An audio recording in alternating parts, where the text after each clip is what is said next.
अवघाची संसार, लक्ष आणि आता काव्यांजली या मालिकेतून मराठी माणसाच्या घराघरात पोचलेला अभिनेता म्हणजे अनिकेत केळकर. नेहमी डॅशिंग भूमिका साकारणारा हा अभिनेता आता आपल्याला सत्यशोधक या चित्रपटात कृष्णराव भालेकर ही ऐतिहासिक व्यक्तिरेखा साकारताना दिसणार आहे. जाणून घेऊया त्यांच्या या भूमिकेबाबत. सर, आम्ही तुम्हाला मालिकांमध्ये काम करताना पाहिलं आहे, पण पहिल्यांदाच आम्ही एखाद्या ऐतिहासिक व्यक्तिरेखेमध्ये पाहणार आहोत. तर तुमचा अनुभव कसा होता आणि यासाठी कशी तयारी केली? माझी पहिली बायोपिक आहे. हां. याच्या आधी कुठल्याच बायोपिकमध्ये मी कधीच काम नाही केलं. काय आहे, हा रोल जेव्हा मी करायला सुरुवात केली, म्हणजे मला बरेच वेळा असं वाटायचं की म्हटलं कसं काय करणार, कारण मी बायोपिकमध्ये कधीच काम नाही केलं. तर निलेश सरांनी माझ्यावर हा विश्वास टाकला, त्याबद्दल मी त्यांचे खूप आभार मानतो.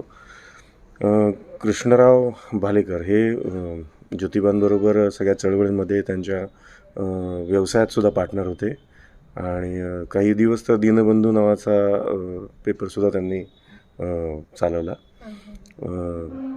कृष्णराव हे आधीपासून म्हणजे फार जुने मित्र ज्योतिबांचे. पहिल्यापासून सगळ्या गोष्टींमध्ये त्यांच्या बरोबरीला ते काम करत होते.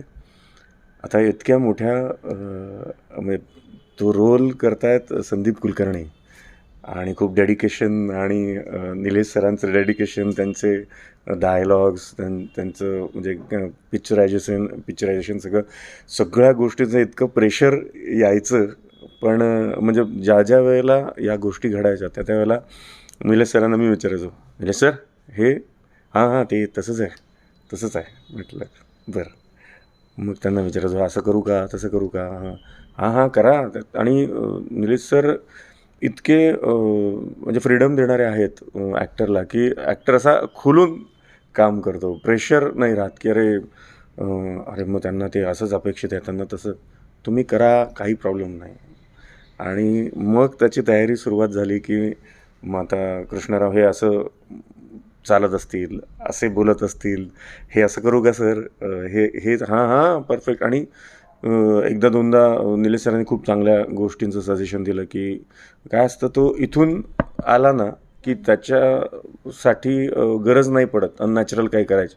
सगळ्या गोष्टी नॅचरली व्हायला सुरुवात होतात. आणि खरंच काही दिवस आम्ही शूटिंग झाल्यानंतर की तो कृष्णराव आपोआपच तो बोलायला लागला ज्योतिबांबरोबर बाकीच्या सीन्समध्ये, आणि काही करायची गरजच नाही पडली नंतर. त्यामुळे तयारी म्हणणं काय केली यापेक्षा ती तयारी आपोआपच झाली. ते त्यांचं काय म्हणतात ना, त्यांनी करून घेतलं. सरांनी तेवढा विश्वास ठेवला आणि ते झालं. आणि सिनेमा अतिशय अप्रतिम झालेला आहे. 5 जानेवारीला सगळ्यांच्या भेटीला येतोच आहे. सगळ्यांनी तो सिनेमा थिएटरमध्ये जाऊन पाहावा. तुमच्यासोबत संदीप कुलकर्णी आहेत, राजश्री मॅडम आहेत आणि निलेश सर स्वतः होते. तर मग यांच्यासोबत काम करण्याचा अनुभव कसा होता? अनुभव म्हटलं तर संदीप दादाला मी खूप त्रास दिला आहे. तो खूप डिसिप्लिन असणारा ॲक्टर आहे. राजेश्री मॅम बरोबर मी पहिल्यांदाच काम केलं आहे. आणि निलेश सरांबरोबर आम्ही एक सिनेमा केला होता त्यावेळेला, पण त्यावेळेला बाहेर नव्हते सर. हां, सरांच्या मित्राचा सिनेमा केला होता आणि त्यावेळेला आमची ओळख झाली होती. आणि निलेश सरांनी सांगितलं होतं, आपण सिनेमा करू, मी तुम्हाला फोन करेन. म्हटलं चालेल सर. आणि त्यांनी त्यांचा शब्द पाळला. त्यांनी दिलेला शब्द काय म्हणतात ना, खरा ठरवला.